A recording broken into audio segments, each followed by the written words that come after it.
Oi, boa noite, sejam bem-vindos, mais uma live, todo mundo me ouvindo? Faz um joinha aí, Arthur chegando, Samira também, sejam bem-vindos.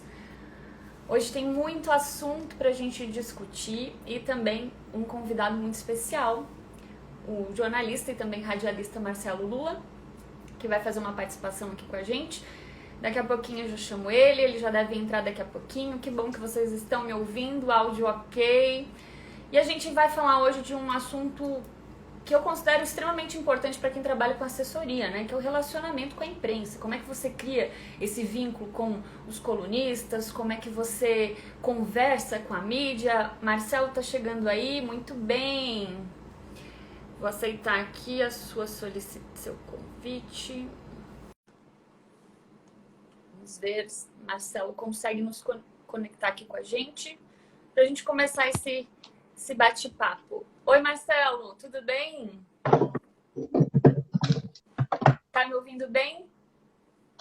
Boa noite, Catherine. Boa noite a todos que nos acompanham. É com grande alegria que eu participo. Obrigado pelo convite. Que legal, uma honra ter você aqui, jornalista tão reconhecido, renomado aí no estado de Santa Catarina.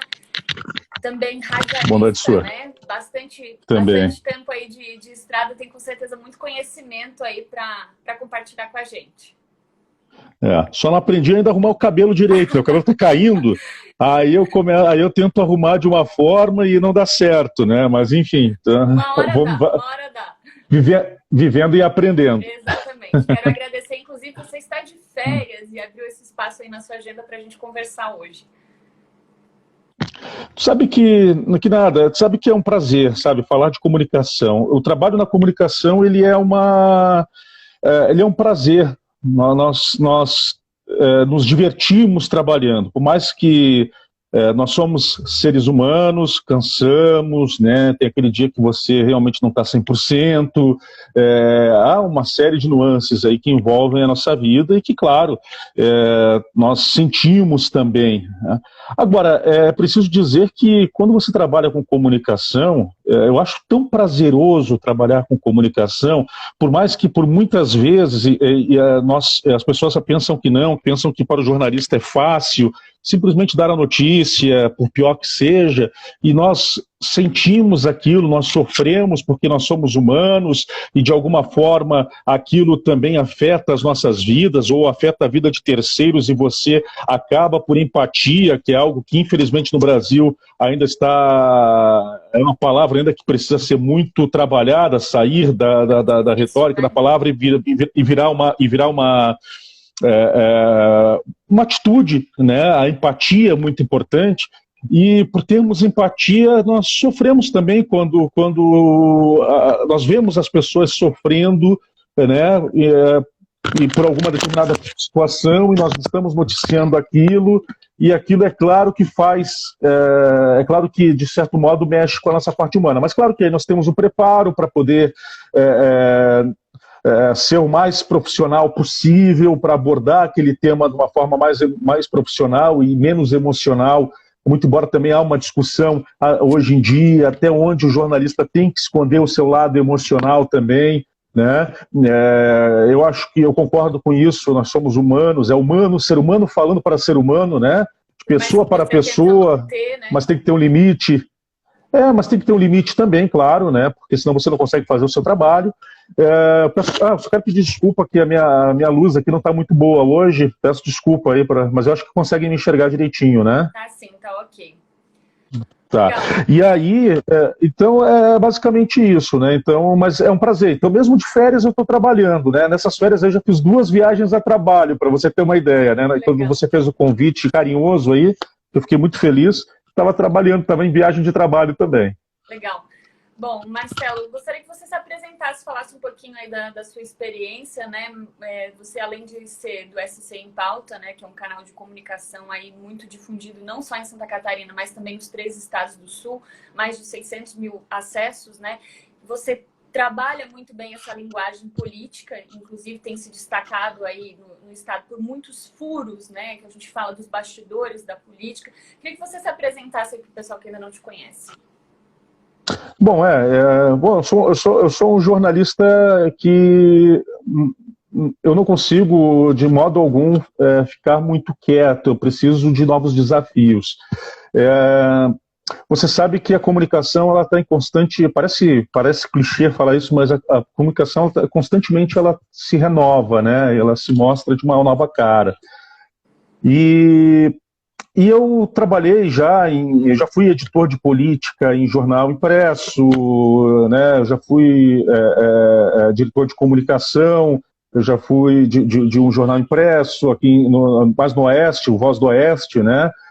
Fui editor de política do Diário do Iguaçu, fui diretor de jornalismo, coordenador de jornalismo de emissoras menores de rádio, né, como a Tropical FM de São Carlos, e depois eu fui ganhando espaço, eu nunca me acomodei, eu sempre achei que eu poderia mais.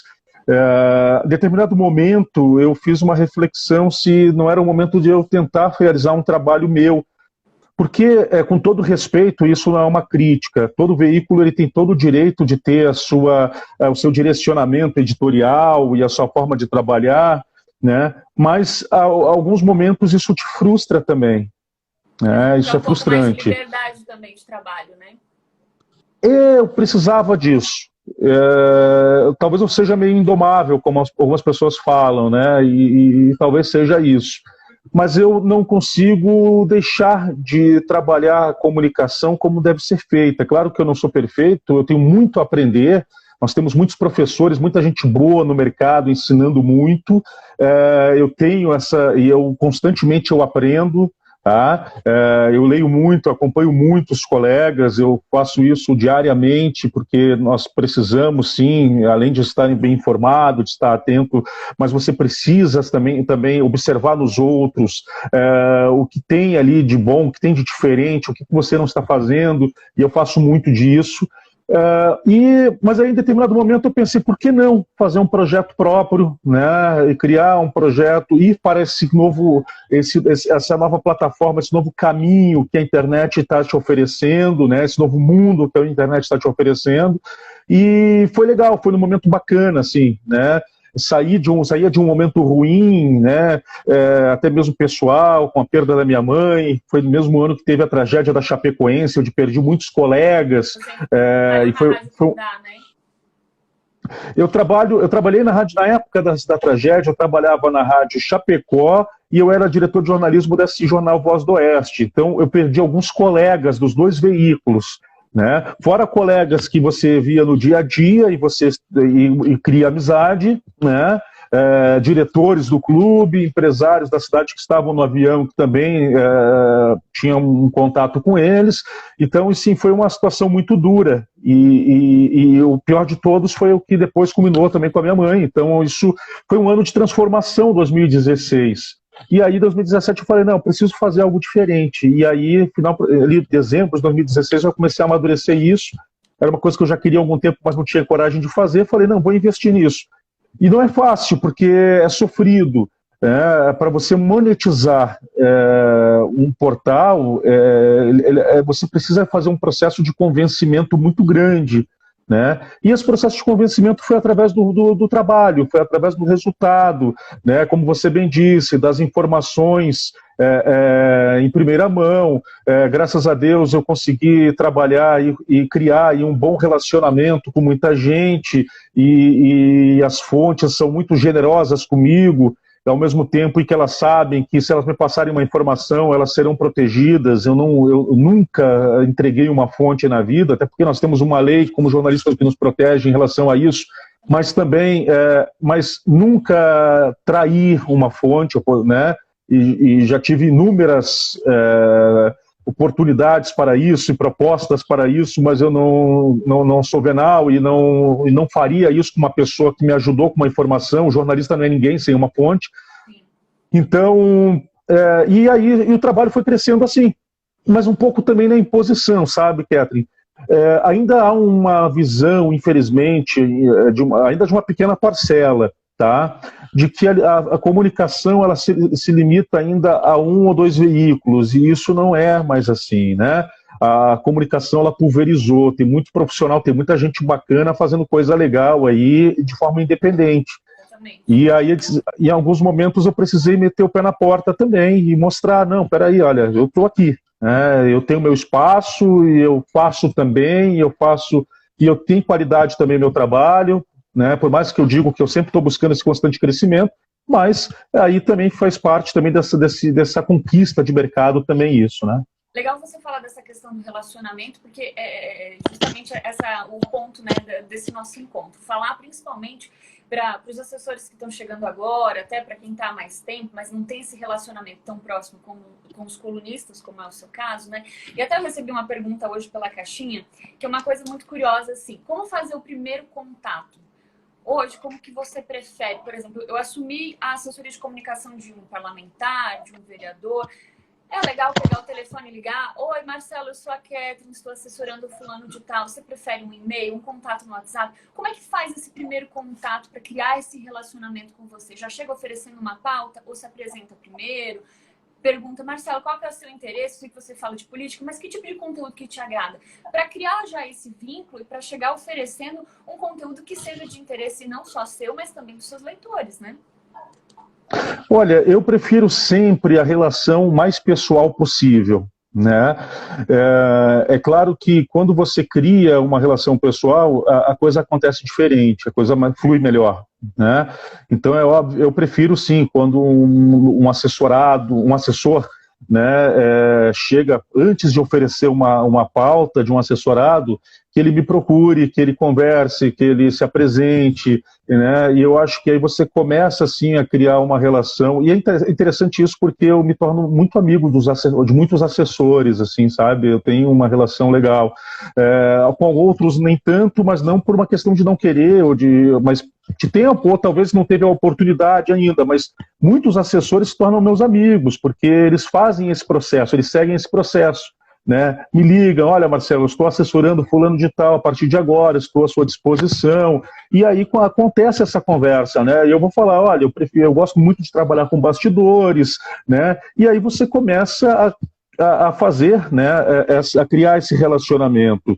E, é claro, é óbvio que há uma troca também. As pessoas vão falar, mas talvez não seja tão correto pensar assim, mas tudo há um interesse também, sempre há uma troca, né?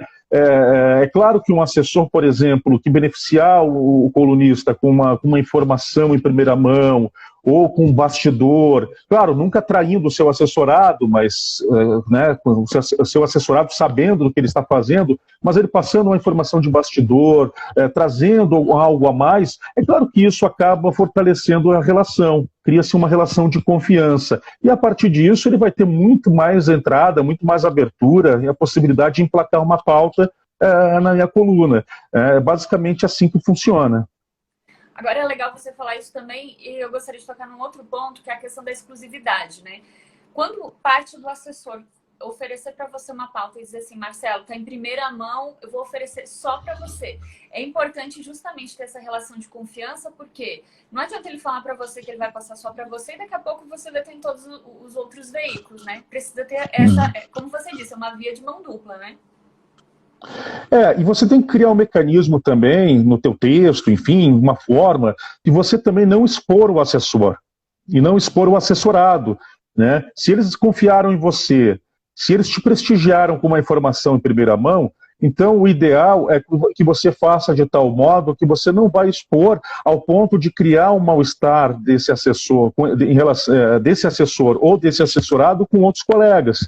né? Então é importante também pensar nisso, né? Eu não posso pensar somente na pauta, ah, que legal, a pauta aqui vou dar em primeira mão, e, enfim. Não, você tem que pensar em tudo, né? Você pensa assim em divulgar, você sabe que nós vivemos disso, da informação em primeira mão, da exclusividade, quanto mais aí o furo é extremamente importante no jornalismo, e quanto mais nós darmos, né, os furos aí, isso vai dar um retorno maior, porque as pessoas vão saber, olha, com esse jornalista que eu vou ter aí o acesso à informação em primeira mão, aquela informação de bastidor que ninguém tem. Então isso é muito importante, mas eu preciso também proteger minha fonte, até porque para que ela não se indisponha com outros jornalistas, e que ela se mantenha fortalecida e que ela possa me ajudar outras vezes também, né? Então isso é muito importante.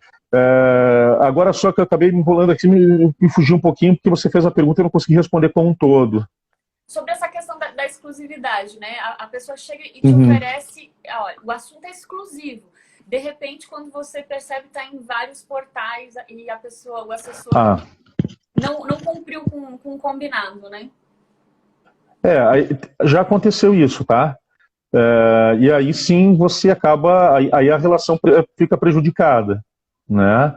Porque se ninguém tem obrigação de nada, né? Mas se você chegou para um jornalista e disse, olha, para um colunista, olha, eu vou te dar uma informação em primeira mão, então que você mantenha a sua palavra, né?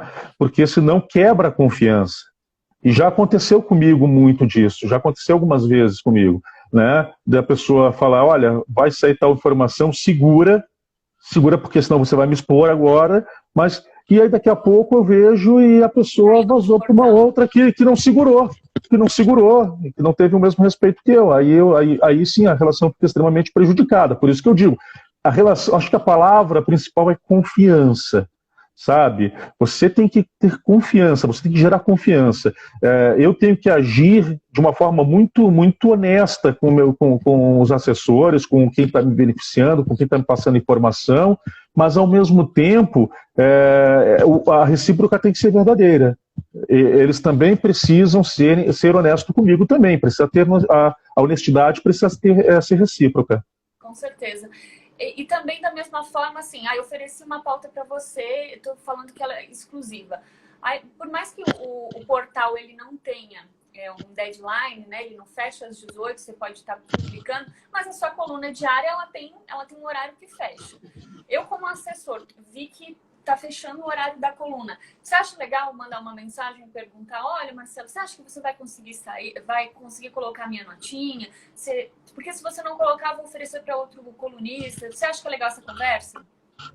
Eu acho bom, até porque nós recebemos tanta pauta que às vezes já aconteceu de deixar uma pauta ou outra passar e assuntos bem interessantes, bem importantes. E aí eu acabei deixando, e aquele assessor que acabou confiando em mim e acabou me prestigiando, deixou de emplacar a pauta dele com outro profissional, e, enfim, por causa de uma falha minha. Eu acho que e não é proposital, é porque realmente a demanda é muito grande. Eu acho sim, quando chega a determinada hora, dá um toque, ele manda uma mensagem no WhatsApp, olha, você vai realmente usar a minha pauta, ou se você não vai usar, eu posso passar para outro, né? E eu sou muito tranquilo quanto a isso. Geralmente eu uso, tá? Geralmente eu uso a pauta, tanto é que eu tenho uma preocupação. Nós estamos fazendo uma transformação no S100 Pauta para esse ano, né? Que vai aparecer para o público em março. E é tanta pauta que eu recebo que eu começo agora a pensar no modo de ter um espaço no site para não deixar porque senão se eu atender todo mundo vai sair um jornal, né? E eu não posso. Então, de atender a todos, né? De ter talvez um outro profissional no site que possa também emplacar essas pautas que acabam sobrando, né? Enfim, eu estou pensando nisso, porque eu acho que é justo atender, né? As pessoas trabalham. Interesse, né? O conteúdo é relevante. Claro que entra na coluna sempre por relevância, né? Então, quanto mais relevante, ele vai ter prioridade na coluna, né? Mas tem coisas muito interessantes também que às vezes ficam fora. E isso acaba... Eu fico realmente até penalizado com isso. Eu sinto incomodado com isso, poxa, eu não usei determinada informação, né? Ou às vezes eu negocio, olha, se isso aqui tem como eu segurar para amanhã, posso, né? Então, quando não dá para negociar, eu libero. Olha, eu falo, cara, eu não vou conseguir. E às vezes acontece até mesmo de eu me passar, de esquecer. Por isso que eu estou penso muito nesse espaço, né? Para que pauta alguma fique de fora. Legal. Inclusive, falando dessa questão da relevância, né? Quando o assessor ele vai fazer esse contato com você, você já tem um relacionamento, o que ele precisa pensar para oferecer? Por que essa pauta vai ser interessante? Por que o Marcelo vai colocar isso na coluna dele? De que forma que eu vou oferecer esse conteúdo para ele e que vai ter interesse para o leitor, né? Acima de tudo, elas têm que ser pautas de impacto. Não adianta ser algo mais do mesmo que todo mundo, né? Tem que ter algo a mais, tem que ter uma informação diferenciada, né? Tem que ter um bastidor. Porque às vezes, o que acontece? Às vezes aquela informação que o assessor me passa, ou que eu apuro com as fontes, ela já foi divulgada. Né? Eu vou te contar um caso agora recente. Eu estava em Florianópolis essa semana, até quando a gente falou a primeira vez que você me convidou, eu estava em Floripa. Eu recebi a informação do vampiro, né? E na hora eu não consegui divulgar, e depois eu vi que foi divulgada. Eu falei assim, para a Secretaria de Educação do Estado, né? Isso, o deputado Luiz Fernando Vampiro do MDB de ser o novo secretário de Estado da Educação. Eu estava saindo de uma reunião para outra, não parava, e aí eu estava no carro, na beira-mar, passando pela beira-mar, indo para um outro compromisso, e aí quando eu recebia, aí eu liguei para algumas fontes, né? Só deixar bem claro que eu liguei no Viva Voz, né? Para o pessoal não pensar que eu estou com o telefone, segurando o telefone no volante. E aí recebi algumas informações dos bastidores, como ocorreu esse convite, quem estava lá, o que foi dito pelo governador ao vampiro. Então aí eu saber, né? Como é que acontece, de que partiu a iniciativa, de quem que é a indicação. Exato, por isso que eu sempre digo isso, as pessoas não querem saber só a informação, elas querem saber como ocorreu a informação, como ocorreu o fato, como se chegou a determinado fato, né? E aí eu consegui parar o carro, estava nervoso já, consegui parar o carro em um local e escrevi ali na hora, rapidinho ali, né, os bastidores do convite ao vampiro, né? Então aí eu coloquei, então os colegas já tinham dado, se eu não me engano foi o Roberto Azevedo e a Karina Manarim que deram em primeira mão, né? E depois eu acabei colocando ali os bastidores, como foi esse convite, né, ao vampiro. Então é isso, você tem que saber também trabalhar, né? Se você não conseguiu dar o furo, então, tenta trazer algo de diferente naquela informação, tenta ampliar a informação, né? Isso é bem interessante. Aconteceu, por exemplo, também, aí foi um golpe de sorte também, claro que é preciso, naquele caso dos respiradores, né? Eu lembro que eu divulguei, um pouco antes do Intercept, eu divulguei uma informação de outros respiradores que haviam sido adquiridos com uma empresa de Araranguá, e que inclusive não eram os adequados para UTI. Eles eram os chamados respiradores estacionários, que eram para aquelas ambulâncias, UTI móvel, enfim, o governo tinha comprado errado. E que tinha também pagamento adiantado e tal. Depois o Intercept veio com aquela matéria fantástica ali, né? O nosso amigo Fábio Bispo e, se eu não me engano, o outro colega, o Yuri, né? Se eu não me engano, me desculpa, agora falhou, mas o Fábio Bispo, e fez aquela matéria fantástica, aquela denúncia fantástica que realmente mexeu com o Estado. Momentos depois em que eles fizeram essa denúncia, uma fonte me passou uma informação muito interessante. Diz que o governo havia entrado com um pedido, com um projeto na Assembleia para que fosse autorizado o pagamento antecipado, né, das compras envolvendo ali a pandemia, mas que o governo acabou estranhamente retirando no dia seguinte. E vendo as datas, o governo deu entrada no projeto e tirou no dia seguinte e no outro dia efetuou o pagamento para a Deigamed. Então isso também acabou sustentando também, né, as denúncias. Então esse foi um golpe de sorte que eu tive e também, claro, também de ter um bom relacionamento com uma fonte que tinha informação, tinha o documento, que me passou na hora. Por isso que eu insisto, né? é muito importante o relacionamento e a confiança nessa relação entre jornalista, fontes e assessores. E também essa expertise, né, de juntar as coisas, porque às vezes você poderia ter deixado passar em branco, não, isso aí não vai dar nada, e de repente o assessor te passa uma informação. Aí você liga para outra pessoa, ela pode não te dar informação, mas ela já te dá a entender alguma coisa e acaba criando uma história a partir daí, né? Isso que é o bacana desse furo, né? O negócio é nunca subestimar nenhuma informação. Né? E aí se você tem se você tem um fio, né, você pode puxar um carretel inteiro. Mas para isso você tem que, enfim, você não pode simplesmente se acomodar. Você tem determinada informação, então vá atrás, movimente suas fontes. Né? E olha, eu trabalho para minhas fontes, tá? Eu faço elas trabalharem bastante também. Então eu acho que é isso, você não pode subestimar, né? Porque toda informação é importante. É claro que tem que ter muito cuidado também, né, Catherine? E uma coisa que eu digo para os assessores sempre, para os meus colegas, olha, eu nunca vou deixar vocês numa situação ruim, eu sempre vou prestigiá-los, eu sempre vou, eu falo isso tanto para minhas fontes, né, e assessores, enfim, que se tornam fontes também, mas eu sempre digo, olha, vocês sempre serão prestigiados, respeitados, mas nunca me coloquem numa situação ruim, nunca me usem para prejudicar alguém ou para obter alguma vantagem. É claro que quando alguém passa uma informação, acontece muito disso também, é claro que há um interesse também, né? Mas eu não gosto de ser usado. Né?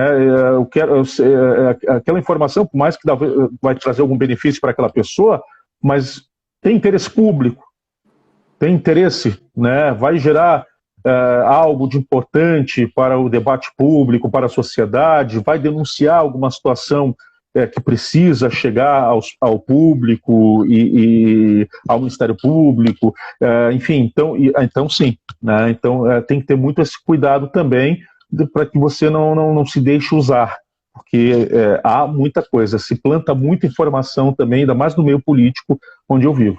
Com certeza, principalmente com essa intenção de querer prejudicar alguém, né? Agora, além de bastidores, é legal também destacar algumas coisas que um vereador A ou vereador B acabou fazendo pela cidade, né? De que forma que você recebe esse material? É o release no e-mail? É aquela notinha, a sugestão de notinha no WhatsApp? Como é que você recebe esse conteúdo até para discutir com o assessor, né? Olha, eu recebo muita coisa por e-mail. Muita. Minha caixa vive extremamente lotada, assim. Mas eu tenho orientado e tem sido legal, as pessoas têm me passado muita nota pelo WhatsApp, é um contato mais rápido e, ao mesmo tempo, quando me passa ali, eu já respondo, eu já peço uma informação complementar, então o WhatsApp tem ajudado muito nessa informação, nessa relação, né? Eu tenho achado que o WhatsApp favoreceu muito esse contato com os assessores e com as fontes. Então, sim, o WhatsApp é um caminho, né? Eu acho que é um bom caminho. Claro que eu não posso falar por todo mundo. No meu caso, me favorece muito. E eu estou sempre correndo. Então, isso acaba passando. Com um texto menor, acaba facilitando o teu trabalho, né? Mais direto, mais objetivo, Total. Né? Total, né? Mas, e até porque é o seguinte, uma coisa que é muito importante também dizer, o assessor tem que ter muito cuidado com o texto que ele envia para o colunista, as informações que ele envia. Não pode ser o mesmo texto que ele vai enviar para uma redação, né? Porque a redação ela vai trabalhar uma matéria talvez ali mais ampliada, com mais detalhes, tem que preencher, ou seja, se for de um impresso tem que preencher espaço, até num site também, enfim, dependendo da proposta. Mas o colunista não, o colunista trabalha com material menor, né? Com a informação mais direta, mais objetiva. Então, tem que ter muito cuidado. Às vezes eu recebo textos enormes também, e que aí me gera... Não que eu leio, né, tiro o que extraio o que é importante, mas facilitaria muito o trabalho se fosse mais objetivo, com toda certeza. Principalmente tem que saber... É porque... Você tem que, desculpa te interromper, até porque você tem que saber para quem você está mandando, né? Não adianta você mandar um prato feito para todos, né? Você tem que saber, colunista ou redação, cada um tem o seu modo de trabalhar. Aquele mailing que a gente tem lá na caixa do e-mail, que manda o release pronto, aquele você manda para todo mundo. Agora, o colunista é sempre importante mandar essa informação mais desenrolada, mais objetiva, né? Porque a gente vai ler uma coluna, né? É óbvio que vai ter ali a informação curtinha, são informações rápidas e de interesse, né? Agora, qual dica que você daria aí para o pessoal que está chegando agora, que talvez estava na área privada, está chegando na política agora, assessorando talvez também um político aí de primeira viagem, ambos não entendem muito desse fluxo, de como que funciona essa troca que a gente vem falando, né? Que dica que você daria? Olha, Catherine, essa é uma pergunta um tanto complexa, né? Porque quando você pega um político de primeira viagem, ele vem com muitas ideias que não condizem com a realidade, né? Quando você está no meio político, a realidade ela é muito diferente, ela é muito mais dolorosa, né? As pessoas muitas vezes entram na vida política ela achando que que vai resolver os problemas da sociedade, e isso gera muita frustração, e não é assim. Às vezes até tem boa vontade, né? Mas não entende direito. Exato, aí que está, você acaba, e aí você tem que você tem que orientar o seu assessorado de modo que ele aprenda a se comunicar com a comunidade, com a sociedade, enfim, de modo a não gerar expectativas. Porque acontece muito disso. O político, ainda mais o político novo, ele chega cheio de expectativas, ele acha que vai conseguir mudar o mundo, como se diz, ou mudar a realidade. Não, eu sou agora a nova política, tudo que estava sendo feito até agora é errado, Não existe isso, sabe? Porque quando ele estiver no meio, quando ele estiver ali atuando, ele vai notar, ele vai sentir na pele as dificuldades que todos os políticos sentem, né? Os entraves. Nós vemos um sistema, ainda mais no Brasil, muito burocrático, muito travado, né? Então é muito difícil. Então eu acho que o papel do assessor é justamente isso, comunicar de modo a não gerar expectativa.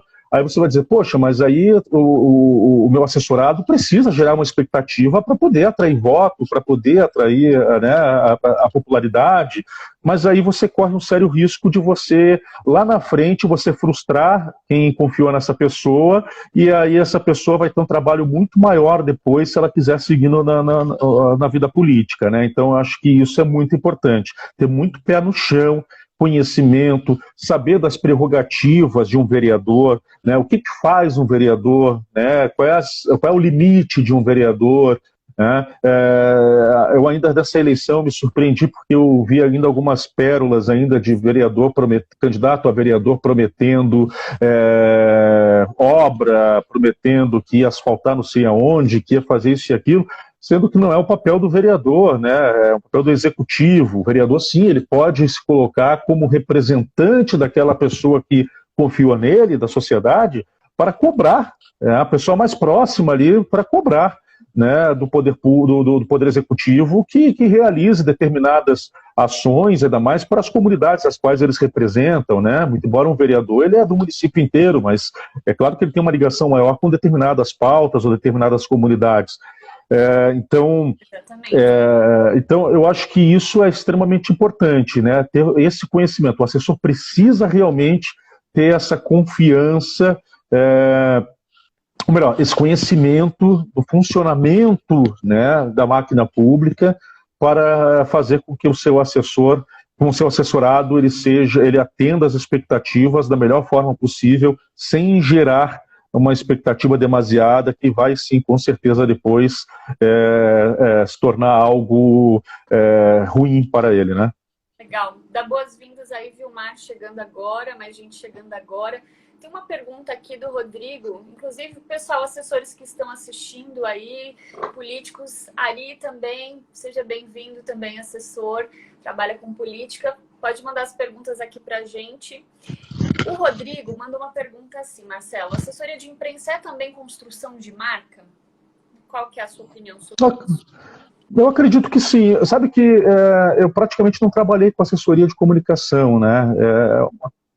Eu sou muito apaixonado pelo esse lado do balcão de cá, né? Mas eu admiro muito quem trabalha com assessoria de comunicação, porque é um trabalho constante de construção mesmo, de imagem, né? E eu acredito que sim, assessoria de comunicação, por isso que eu digo, né? Ainda mais quando você trabalha. Eu não sei se a pergunta dele foi voltada também a essa questão do meio político, né? Poderia especificar um pouquinho mais. Ele também trabalha com política, eu acho que essa foi a intenção dele, a construção da imagem do político, do assessorado. Do político, claro, claro. Então ele tem que. Uma coisa que precisa se entender é que é necessário fugir dos clichês, né? Fugir do que já foi ofertado, né? E eu acho que quanto mais conhecimento público, quanto mais responsabilidade, quanto mais sinceridade o político usar e o assessor fazer com que ele entenda isso, eu acho que é importante. E aí você cria uma boa marca de um bom político, de um político em que é realizador dentro das possibilidades dele, aí o resultado vem. Eu acho que é basicamente isso. Não sei se eu consegui responder a contento, mas acho que é basicamente isso. Legal, bacana. Rodrigo, se respondeu, manda uma mensagem aí. Suelen também, seja bem-vinda. Legal. Pessoal, deixem as perguntas, aproveitem, né, a experiência do Marcelo. Inclusive, quando a gente fala de política hoje, o Marcelo é uma referência dos colunistas aí da região, do estado, né? Tem alguém aqui que não é de Santa Catarina que está assistindo nesse Bondade momento? sua. Bacana. A gente tem outra pergunta aqui que eu recebi pela internet, que é a seguinte: é interessante estar mandando a pauta no e-mail, também no WhatsApp, ficar insistindo, né, chamando. Como que é essa coisa assim, sugeri, mas vou fingir que esqueci, dar uma forçadinha, né? Como é que é? Eu acho que isso não é necessário, tá? É como eu disse antes, eu acho que o primeiro ponto, eu vou voltar àquele início, tá? Você tenta construir uma relação, um relacionamento com o colunista, com o jornalista, né? Eu acho que isso é importante. Quanto mais próximo você for desse colunista, desse jornalista, menos esforço você vai precisar fazer, né? Não estou dizendo que eu vou beneficiar quem é meu amigo e quem não é isso. É que você vai ter mais contato, você vai ter, né? E isso vai facilitar, sim, o teu acesso. Também, como eu disse antes, você frisou bem e eu concordei contigo. Quando chega a determinada hora, a relação tem que ser muito aberta, muito honesta, né? Olha, se você vai usar a pauta, legal, vou te prestigiar. Se você não vai, eu vou usá-la com outro colega, né? E eu também tenho que ser honesto, não posso ser egoísta em pensar, não, eu não vou falar nada porque eu não vou deixar que o outro divulgue aquela informação. Se eu não vou divulgar, eu tenho que ser honesto e entender o trabalho do colega, né, do assessor, e liberá-lo para que outra pessoa para que ele possa emplacar em outra coluna aquela nota que ele quer divulgar, que é importante para ele, né? Então, isso é muito importante. Então, é válido que as pessoas, então, em determinado momento, depois que passou a nota, passou a informação, chega a determinada hora, olha, você realmente vai usar, né? Se não for usar, então me libera, então que eu vou usar com um outro profissional. E aí, beleza, né? É isso. Um relacionamento legal, né, aberto, com muita sinceridade, com muita lealdade. Eu acho que isso é o grande segredo para você poder emplacar, né, as suas pautas aí nas colunas. O pilar principal é essa relação de confiança, né? Tanto de um quanto de outro, para manter tanto a exclusividade quanto a sugestão, né? Sejam bem-vindos aí quem está entrando agora. O Rodrigo disse, respondeu e fez mais uma pergunta. Qual foi a maior crise que já teve que lidar com a imprensa? Teve uma recente aí, não sei se você vai querer falar dessa. A maior crise que eu tive que lidar, olha, com a imprensa em geral ou comigo? Não entendi. Eu acho que você com a imprensa. Rodrigo, dá uma sugestão aí para a gente chegar na tua pergunta. É porque eu sou imprensa também, né? Então eu não sei qual seria assim a crise que eu tive que lidar. Como imprensa, você enfrenta crises a todo momento, né? Nós vivemos um momento de crise, né? Eu não sei qual assunto que você chegou a mencionar isso, que não sei, eu vou querer falar, mas pode questionar também, que eu falo, eu não tenho tabu, eu falo sobre tudo, né? Sobre a questão do reajuste dos procuradores, que você foi um dos poucos, né, que escancarou o problema que aconteceu, e depois você sofreu, inclusive, represálias por conta disso, né? Porque você expôs a situação, né? Olha, eu vou te contar uma coisa, tá? Eu nunca vivi o que eu vivi com esse atual governo. E que eu tenho uma esperança muito grande que realmente haja mudanças. Eu tenho visto algumas mudanças de postura, e legal, né? E muita gente me pergunta, olha, você tem algo pessoal contra o governador Carlos Moisés? E eu digo, não tenho nada pessoal contra o governador Carlos Moisés, e até porque eu não poderia ter, porque eu não conheço pessoalmente, eu não conheço como pessoa, né? Eu tive poucos contatos pessoais com ele, em poucas coletivas e de imprensa, e que eu simplesmente fiz uma minha pergunta, ele respondeu de uma forma educada, e os dois foram educados, né? Aconteceu um fato também no início da pandemia, que eu achei que, com toda a crítica que eu faço a ele, que eu venho fazendo antes da pandemia e que depois se intensificou com todos aqueles escândalos que ocorreram no governo, eu soube entender a dificuldade que ele sofreu e olha, eu não queria estar na pele dele, de nenhum governador, nem do presidente da República, nenhum prefeito nessa situação aí da pandemia, sabe? E o Moisés, ele é um cara forjado, ele é uma liderança forjada em salvar vida, no salvamento de pessoas, de vidas, porque ele é um bombeiro, ele foi forjado nisso, né? Acho que a primeira coisa que vem na cabeça dele é essa, olha, tem que salvar vida. E quando você enfrenta um evento dessa magnitude, e você tem o poder na mão, e você tem a responsabilidade na mão, isso é muito sério, porque você está lidando com vidas, e nós não sabíamos com que nós estávamos lidando. E vou ser bem franco, até hoje nós não sabemos ao todo, né? Cada dia tem uma novidade em relação à questão do coronavírus. Esse tempo, eu estava em Florianópolis agora, ouvindo uma entrevista sobre a questão dos efeitos neurológicos que muitas vezes o coronavírus deixa nas pessoas. Então nós temos muito a aprender. E naquele momento inicial, o que ele fez? Ele fechou o Estado. Para você que eu faria o mesmo. Né? Tem que pensar na economia? Tem, eu sou um dos maiores defensores da iniciativa privada, né? Mas aquele momento era um momento crucial para poder o quê? Proteger as pessoas, né? E fazer com que as pessoas ficassem em casa até que o governo pudesse pensar, se situar, né, no que estava acontecendo e se preparar. Com o que a gente estava lidando, né? Porque até então ninguém sabia direito o que era.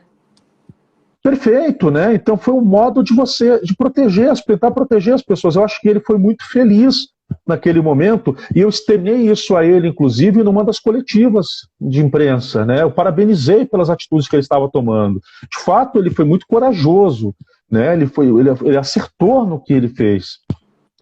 Só que eu não posso fechar os olhos para os erros do governo, ainda mais um governo que se elegeu numa onda. Ninguém votou em Carlos Moisés e Daniela Rainer, votaram em Bolsonaro, e aqui em Santa Catarina foi uma eleição totalmente verticalizada, né? Votaram no 17 e, por tabela, votaram aqui nessas pessoas, e que entraram com um discurso de ser diferente, de ser uma nova política, coisa que eu acho bobagem. Não existe nova velha política, existe a boa e a má. E tentando apagar tudo que já foi feito no estado de Santa Catarina, sendo que quem conhece realmente o estado de Santa Catarina, a política e a economia de Santa Catarina, sabe que, primeiro, Santa Catarina anda por si só, ela é pujante por si só, pelo seu setor empresarial, pelo turismo, por tudo que tem em Santa Catarina, é um estado diferenciado. Segundo, você não pode desconsiderar coisas importantes, que lideranças importantes fizeram por Santa Catarina. Ninguém é perfeito, nenhum governo é perfeito, todos foram passíveis e foram criticados, inclusive por mim. Mas você não pode apagar o que foi feito antes, né? E ainda mais com indelicadezas, com uma série de questões. Então, eu acho que ele foi muito infeliz, né, em muitas colocações e muitas coisas que foram feitas. E aí, no bojo ali, no meio disso tudo, estava também o trato com a imprensa, o trato com pessoas que criticavam, que foram colocadas ali numa caixa dos inimigos, e eu sou um deles. A famosa né? geladeira, né? Porque é o que acontece com alguns políticos quando a imprensa começa a cobrar, né? Começa a fazer o papel do cidadão, né? Porque o político ele foi eleito por cidadãos, né? Somos nós, os eleitores, que votamos neles. E qual que é o papel da imprensa? É cobrar, né? E quando você é cobrado, alguns políticos têm tomado uma postura de agredir a imprensa, né? Com palavras, claro, mas de se afastar e de não passar essa informação, né? Mas se ficar só na geladeira, tudo bem. Eu tenho fonte suficiente, inclusive dentro do governo, né, que me passavam informações que eles não sabiam como eu sabia, como eu tinha acesso, né, e eu tinha informações do que acontecia dentro do governo, lá dentro do governo. Mas a questão não é essa, a questão é a agressividade e o modo em que algumas pessoas de dentro desse governo agiram contra mim. Né? E isso foi, não só, eu não sou o único alvo disso, né? Não fui o único alvo disso, mas fui um dos alvos. Né? E coisas absurdas, assim, que eu não posso ainda falar publicamente, que foram ditas, né, em reuniões, e que uma hora sim vai vir à tona, né? Mas coisas que realmente não me deixaram com medo, mas me espantaram pela audácia, pela forma como, né, não sabendo encarar que quando você se torna uma pessoa pública, ainda mais um governador ou secretário de Estado, enfim, você está passível, você é passível à crítica, né? E essa questão dos procuradores, exato, e essa questão dos procuradores, o que aconteceu? Os procuradores, eles cumprem um papel importantíssimo para o Estado de Santa Catarina, né? Mas eu acho que nós não podemos ter castas. Ou nós temos uma relação justa com todos os setores da sociedade, né, e todos os setores na escala governamental, ou então nós não podemos falar de justiça, né, nós não podemos falar de um governo que faz o diferente. E quando me chegou a denúncia da questão dos procuradores, ela me pareceu muito contundente, inclusive porque até hoje está em discussão. A questão não morreu ali no impeachment, até hoje está em discussão, né, a legalidade da concessão do aumento. E a lei é muito clara, e veja bem, a lei é muito clara quanto a isso, né? Obrigatoriamente teria que passar pela Assembleia Legislativa, o Parlamento tem que autorizar esse tipo de aumento, ele não pode ser dado administrativamente. Outra coisa, quando foi feita a reforma administrativa do governo, e que a Assembleia foi muito generosa com esse governo, né, o deputado Luiz Fernando Vampiro, que inclusive está sendo cotado hoje para ser o secretário de Educação, apresentou uma proposta em que equiparava, então, o aumento que seria dado aos procuradores a todos os aumentos que fossem dados ao STF, aos ministros do STF, não claro, na mesma proporção, mas quando ocorresse o aumento para os ministros, ocorreria automaticamente também para os procuradores do Estado. Pois bem, o governo vetou, né, ou melhor, o governo vetou e disse o seguinte, que não, olha, não tem dinheiro para isso. Né? E depois se iniciou um processo administrativo sigiloso dentro do governo do Estado para conceder essa equiparação, né? Que gera um impacto grandioso nas contas do governo do Estado, ainda mais no período de pandemia. O governo sabia tanto que era errado isso, que quando a Assembleia depois demorou para votar os vetos, né, para derrubar ou manter os vetos, que apenas no ano passado, naquele período ali pré-impeachment, que foi votado alguns vetos, inclusive o veto que o governo fez à proposta do Vampiro, que tornaria legal, por exemplo, o aumento naquele momento, porque houve um aumento para o STF. O que aconteceu? O governo inverteu a coisa. O governo começou a operar para que o veto fosse derrubado, Porque o veto sendo derrubado, o governo teria a justificativa de, não, peraí, era uma situação que estava em discussão, a Assembleia estava analisando, agora é legal, pronto, legalizou, não tem mais o motivo, né, não tem mais motivo para ter o processo de impedimento, né, ou o objeto, como se diz no direito. E a Assembleia não, a Assembleia manteve o veto. Né, foi interessante, né, a política tem essas coisas. E a Assembleia manteve o veto do governo. Então, o que aconteceu? Então, acabou ali sendo mantido o veto e aí ocorreu o processo de impedimento, que depois aí houve, então, a decisão de salvar o governo. Né? Então, é isso. Mas aí os procuradores levaram para o lado pessoal. Desculpa te interromper. Você Não, acha tranquilo. que essa possível indicação do deputado Vampiro a Secretaria de Educação seria uma tentativa de aproximação? Você acha que tem relação com esse fato ou não? Olha, não, com esse fato não. Mas só para concluir, para responder a sua pergunta, para não deixar sem resposta, então os procuradores começaram a levar para o lado pessoal. Né, começaram a levar para o lado pessoal. Então eu comecei a sofrer uma série de ataques de procuradores do Estado. Né? E aí, tudo bem, né? Fazer o quê? Né? Mas não souberam entender que era um questionamento simplesmente que eu estava cumprindo com o meu papel, assim como eles cumprem com o deles. Né? Então foi isso que aconteceu. Não, a questão do Vampiro é o seguinte, o governo entendeu... Catherine, você também é uma profissional muito experiente, você sabe bem que na política você precisa dialogar.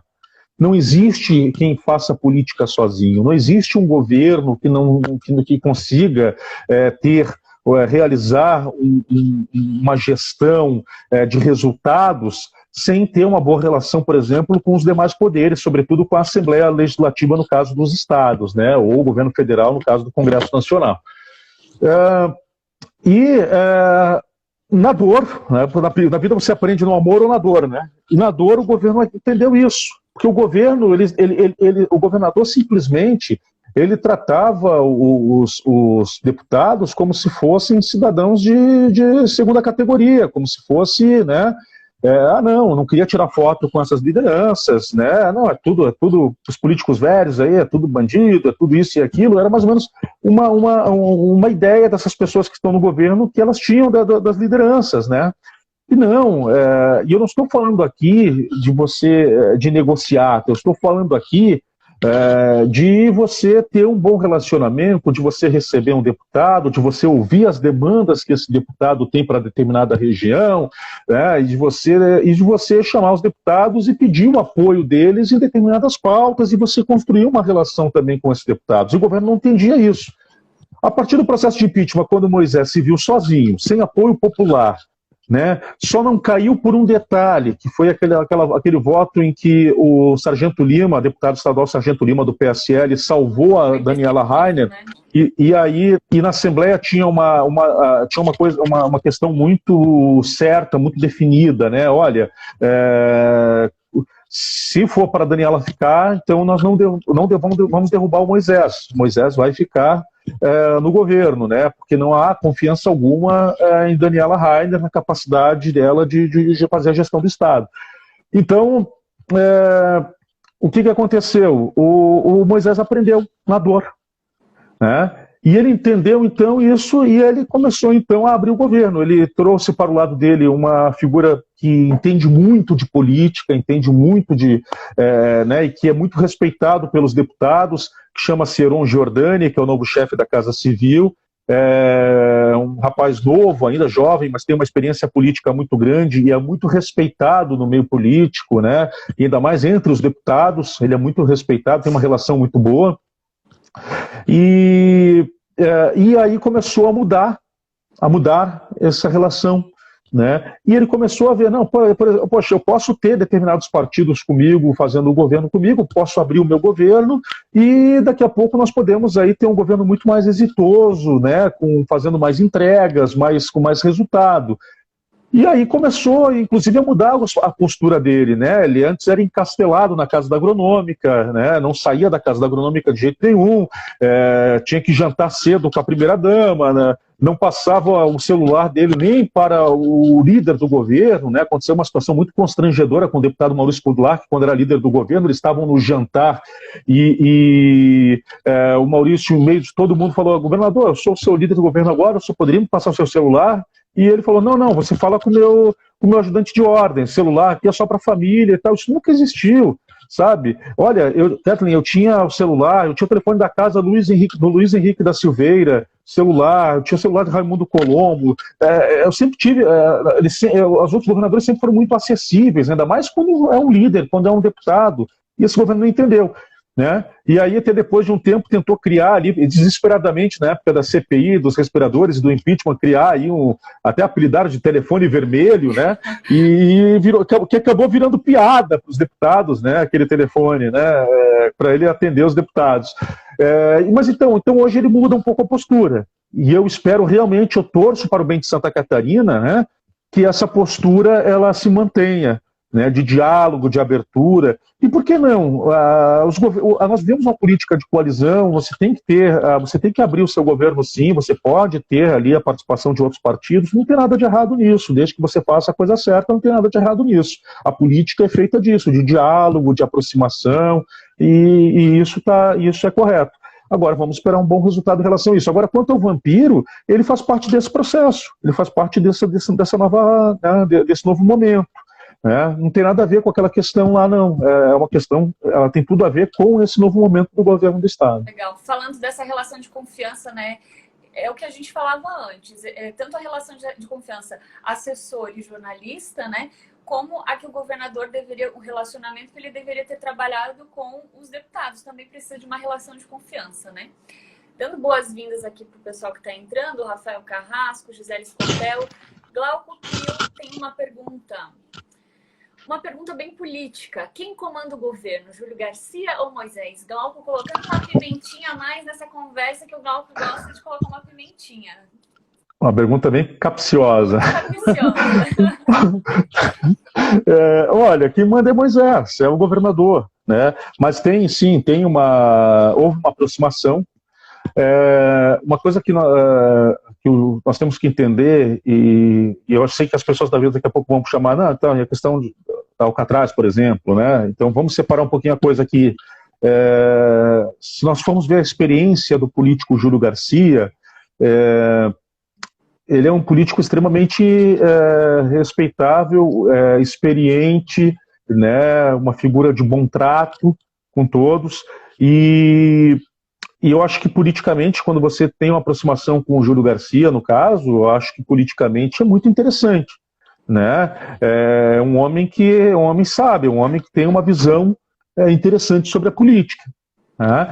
Então, mas quem manda é claro que é o governador. Né? Agora, essa aproximação existiu sim. Né? Há essa aproximação. O próprio Heron Jordani, chefe da Casa Civil, é muito próximo do Júlio Garcia, era o chefe de gabinete da presidência da Assembleia. Agora o Júlio Garcia ainda é presidente, vai sair da presidência em fevereiro agora, quando deve ser eleito o Mauro de Nadal para um ano, e depois no outro ano deve ser eleito o Moacir Sopelza para presidir a Assembleia, mas então houve essa aproximação sim, né? Mas é claro que quem tem a caneta na mão é Moisés. Você acha que essa mudança de postura do governo pode ter vindo dessa aproximação com o Júlio Garcia, justamente por essa experiência que ele tem dentro da Assembleia, dessa articulação política que ele tem de tantos anos, né, de trabalho político, de vida política?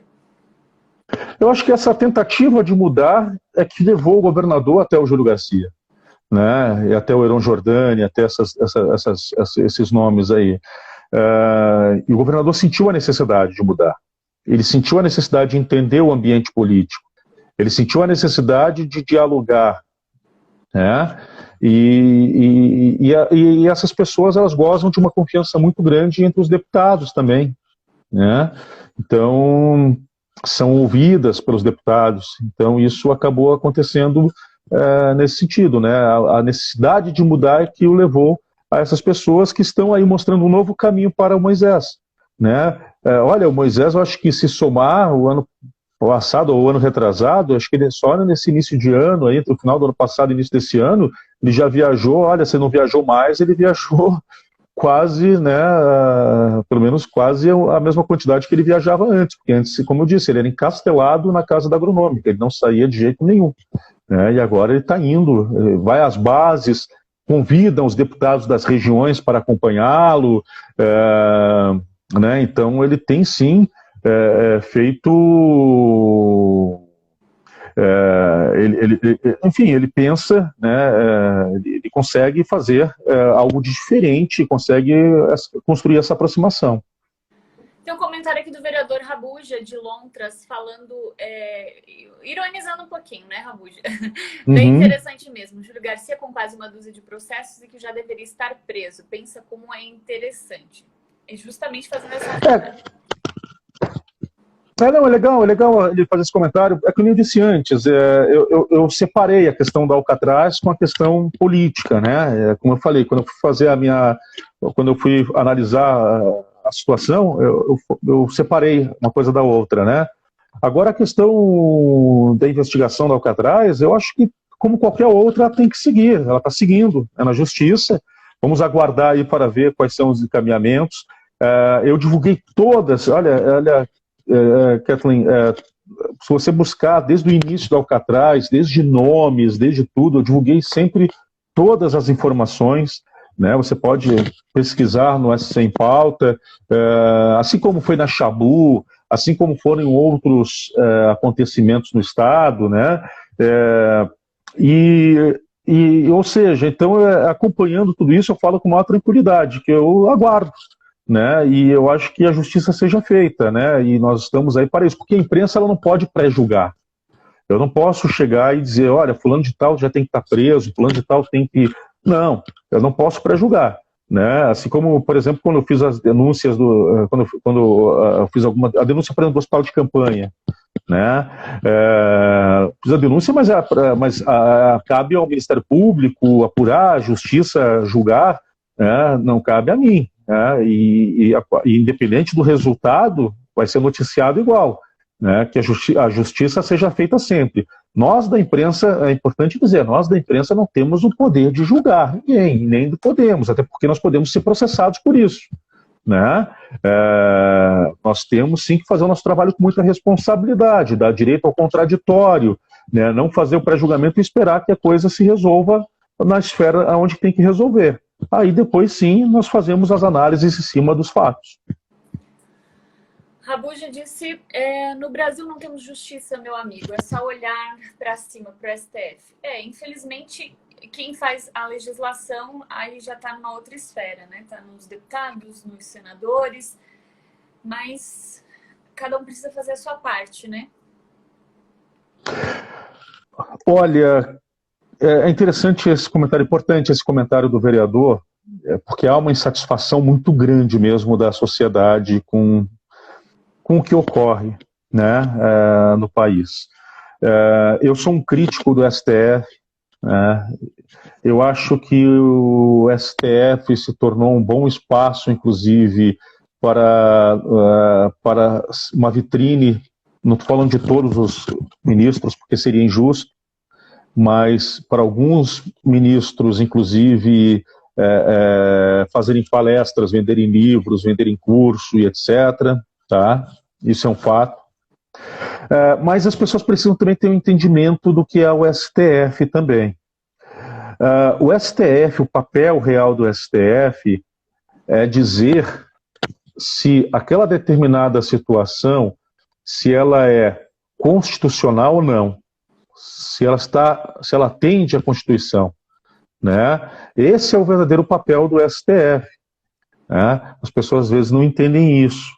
Às vezes tem algumas decisões que são contestadas e que eu contesto algumas decisões, por exemplo, aquela decisão do Marco Aurélio Melo de soltar aquele grande traficante, né, e que hoje não se sabe nem onde que está. Ali foi uma situação... André do Rap de São... emblemática, né? Exato, e que fugiu com a mulher, né, num jatinho, e ali você questiona, né? Vem cá, mas será que não tinha nenhuma outra medida? Será que não tinha, né, nenhuma forma de manter uma figura, né, tão perigosa na prisão, né? Então, claro que há questionamento, nós sempre vamos questionar, né?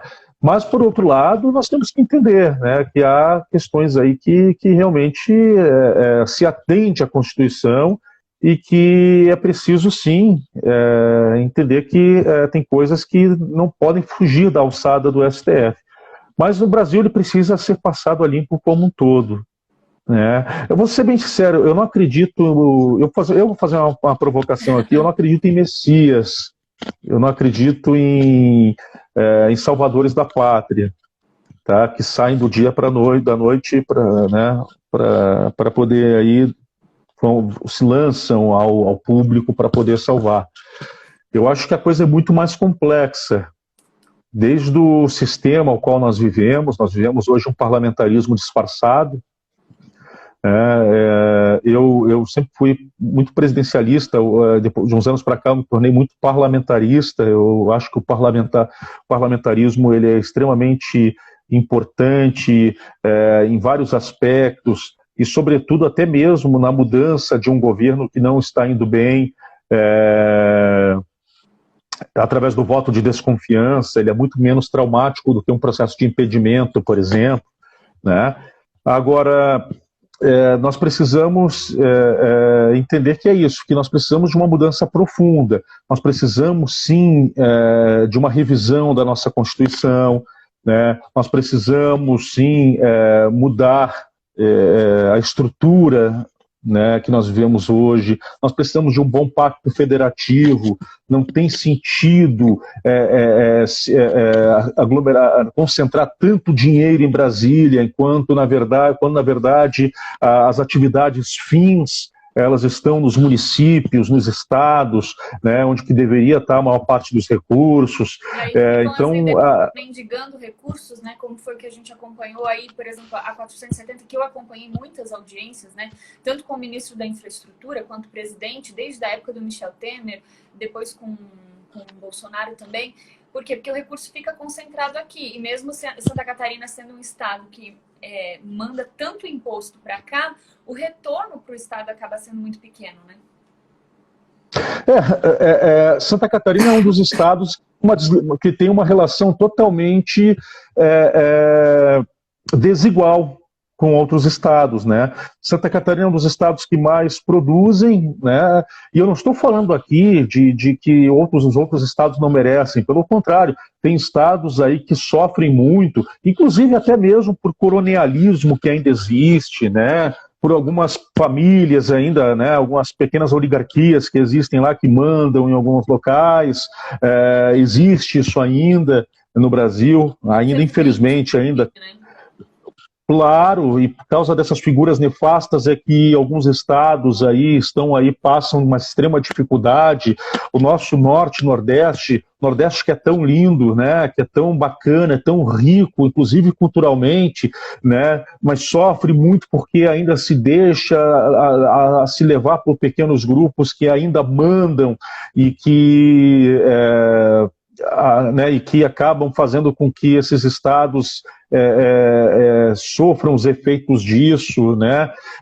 Então, por serem mal administrados, por desvios de recursos e por uma série de coisas, a própria famosa indústria da seca, né, que já poderia ter sido dada uma solução para isso, e há quantos anos, Catherine, nós ouvimos falar disso, né, da indústria da seca e de tantos recursos que são repassados. Com os sentimentos dos outros, né? Sabe da necessidade do abastecimento de água e acaba usando aquilo como mais uma ferramenta para se reeleger, né?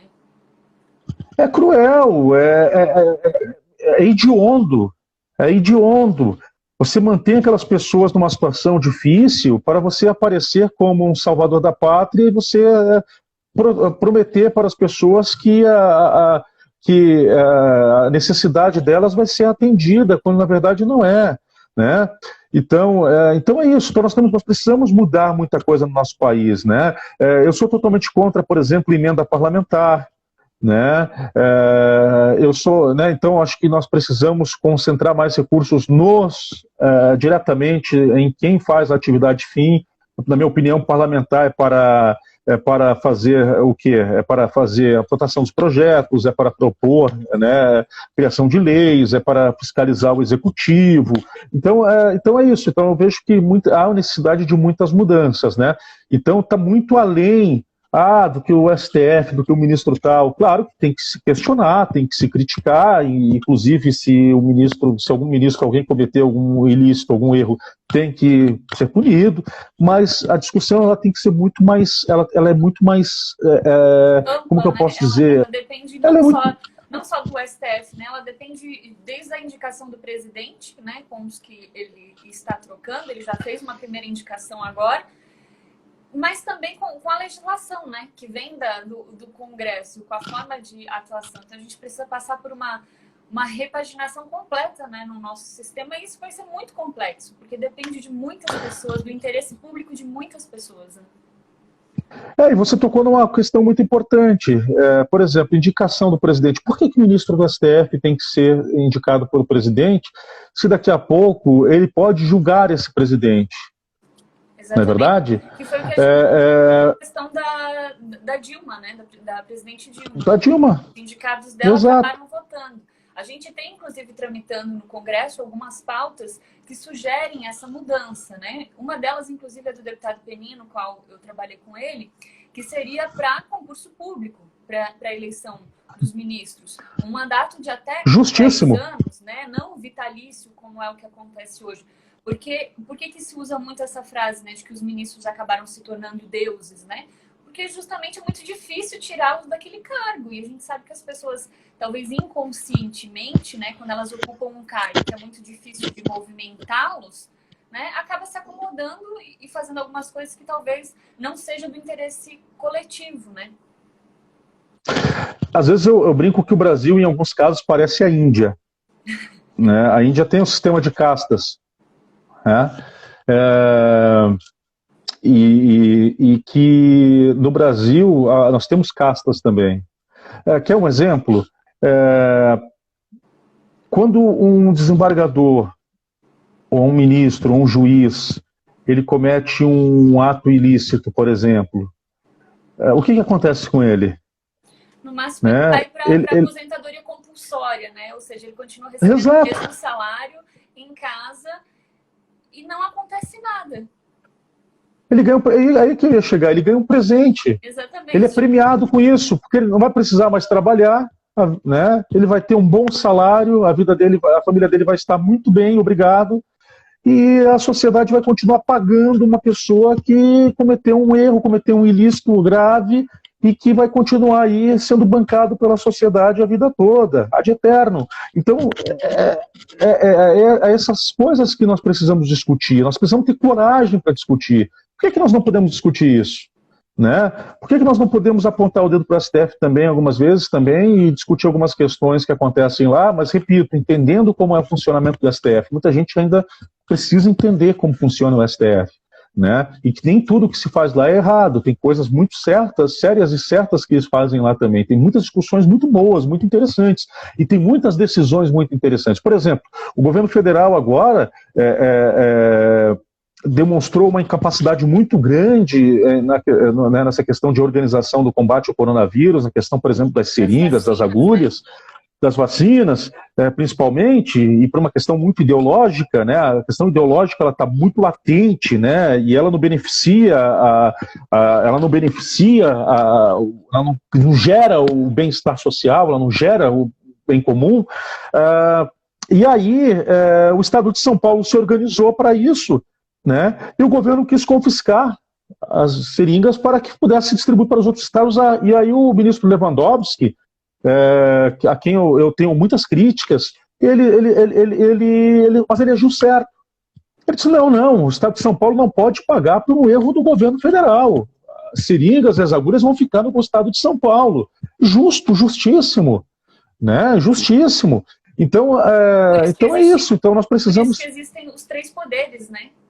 Justamente para um equilibrar o outro, quando um toma uma proporção muito, né, quer legislar por causa própria, o outro precisa manter esse equilíbrio. Até a Carla fez um comentário aqui muito interessante: os pesos e contrapesos estão desequilibrados. Exatamente isso, né? Muita gente puxando para si e acaba não agindo, né, em favor das pessoas. Não, claro, e assim, olha, é importante esse comentário da Carla, né? Porque, no fundo, quando você nota isso, você faz essa constatação que ela faz também, no fundo, o resultado disso é o quê? É a sociedade sendo menos atendida, né?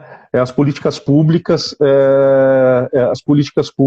não chegando à sociedade, a justiça não sendo feita na sua plenitude.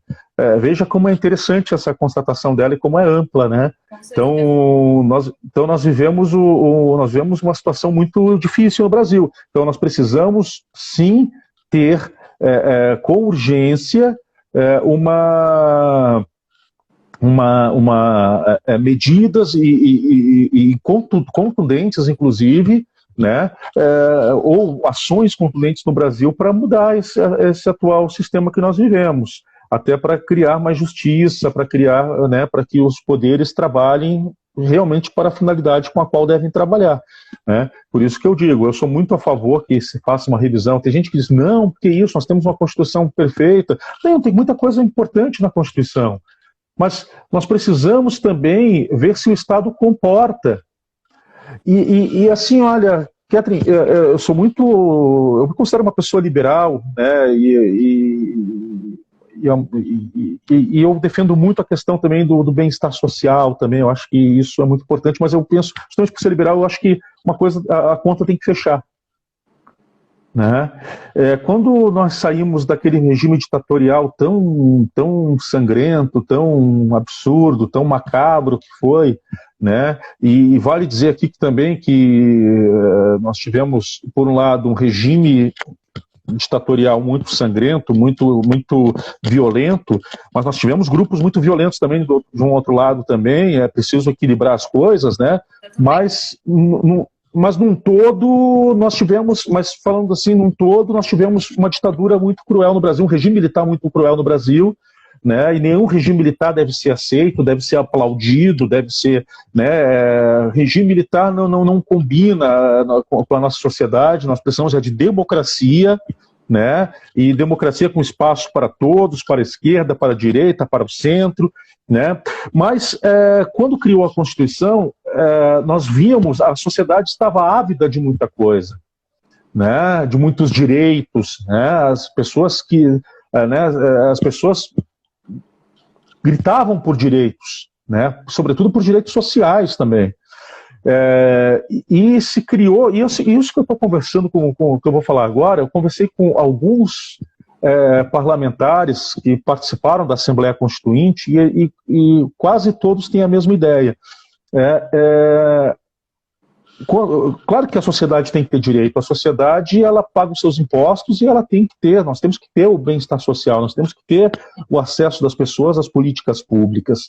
Mas aí a pergunta que fica o Estado comporta tudo o que a Constituição promete? Né? Há dinheiro para tudo isso? Aí muita gente vai dizer, mas só que se não fossem os desvios, sim, se não fossem os desvios, ia sobrar um pouco mais de dinheiro, mas mesmo assim, isso iria comportar tudo que nós temos que dar para uma população grandiosa que nós temos no Brasil? Esse é um questionamento. Desculpa te interromper. Desculpa, não, pode falar. Não, como você bem colocou, a Constituição ela trouxe muitos direitos, né? Que até então não havia, né, uma forma clara de isso pode, isso não pode. Mas a gente também tem que lembrar que ela é de 88, né? São 32 anos aí, quanto a gente mudou, quanto a gente evoluiu, quanta lei que está lá e que na verdade não se aplica mais hoje, quanta coisa a gente precisa revisar. E ao mesmo tempo, quando a gente olha no Congresso, a quantidade de novos projetos chegando diariamente, sendo impossível de ser analisados até, né? Como é que a gente vai conseguir organizar isso? Eu concordo com você, a gente precisa urgente de uma revisão da Constituição, né? A sociedade mudou e muito. E até eu vou falar em algo mais polêmico. Por exemplo, posso falar aqui também sobre a questão do nosso Código Penal. Quando ele foi criado, Quando ele foi criado numa situação em que a grande violência eram os batedores de carteira. Sim. Era o cara que fazia o jogo do bicho. Hoje não, hoje nós temos crimes extremamente cruéis. E as pessoas podem não concordar comigo, e eu não concordo em nada com essa extrema-direita que está aí, muito embora eu também não concorde em nada com a extrema-esquerda, não sou afeito aos extremos, muito embora acho que também cada um tem o direito de ser como quiser, mas respeitando desde que respeita os outros, e eu acho que quando há o extremo também eles acabam não respeitando muito, mas enfim, eu acho que nós precisamos endurecer as leis no Brasil. Nós temos que parar com essa balela, né? Ninguém vai dar rosa para o cara que assassinou um familiar teu. Uma vez eu ouvi que um assassino cruel, ele tem o direito de se redimir. Mas e o direito da pessoa que morreu? Ela não tem como voltar, da família, né, que perdeu, ela não vai voltar, né? E o direito à ressurreição? Quem é que garante? E o direito de reconstruir a família que perdeu um ente querido, que ficou traumatizada e que muitas vezes viu a violência ocorrer na sua frente também. Exatamente. Parece discurso fácil, mas não é. Muito pelo contrário, é um discurso muito difícil. E é uma questão muito difícil que tem que ser combatida, tem que ser discutida. Mas nós precisamos entender que nós precisamos punir realmente, nós não podemos ter medo da punição. Quem não quer ser punido, que não cometa crime, que não vá matar, que não vá violentar, não vá traficar, que não vá... Agora, não pode um sujeito matar, um caso emblemático, por exemplo. Você deve lembrar daquela atriz Daniela Pérez. Sim. Foi um caso muito famoso no Brasil. Na mídia, né? Ela tinha 21, 22 anos, era muito jovem naquela época. Pois o assassino dela pôde reconstruir a vida dele. Exatamente. Já casou uma ou duas vezes, fala nas redes sociais, né? Foi defender o Brasil contra a corrupção. Mas peraí. Como é o caso também da Suzane von Richthofen, né, que foi um caso também de muita especulação, acabou articulando ali o assassinato dos pais, e a cada saidão ela acaba saindo e tendo uma vida normal, já se casou também dentro, né? A saída temporária também é uma coisa que se discute muito, né? Você libera a Suzane von Richthofen no Dia dos Pais, né? E libera os Nardoni no Dia dos Pais. É irônico, também. Né? É irônico, né? Pelo amor de Deus, se não fosse trágico, seria uma piada pronta. Então, o que acontece? E a Suzane von Richthofen, e eu já li bastante sobre esse caso aí, fica muito claro, eu não sou um especialista, mas fica muito claro na visão de muitos especialistas que ela é uma psicopata. E daqui a pouco ela pode... O que impede um psicopata daqui a pouco de cometer outro crime cruel? Novo, né? De participar de outro crime cruel? Então, isso é importante também que seja levantado, né? Por que ela não pode, então, ter uma prisão? Por que não pode, no Brasil, ter uma prisão perpétua? Né? A família da vítima, a vítima pode pagar ad eterno.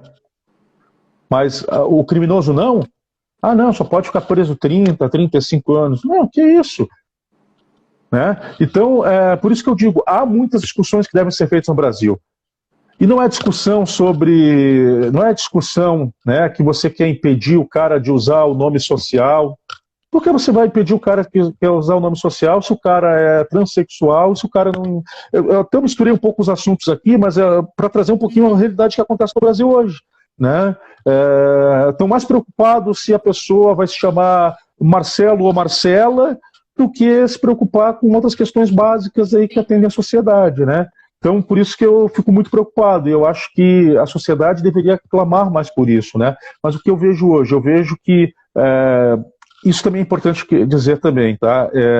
No Brasil, muita gente por muito tempo dizia assim que não discutia política, religião nem futebol.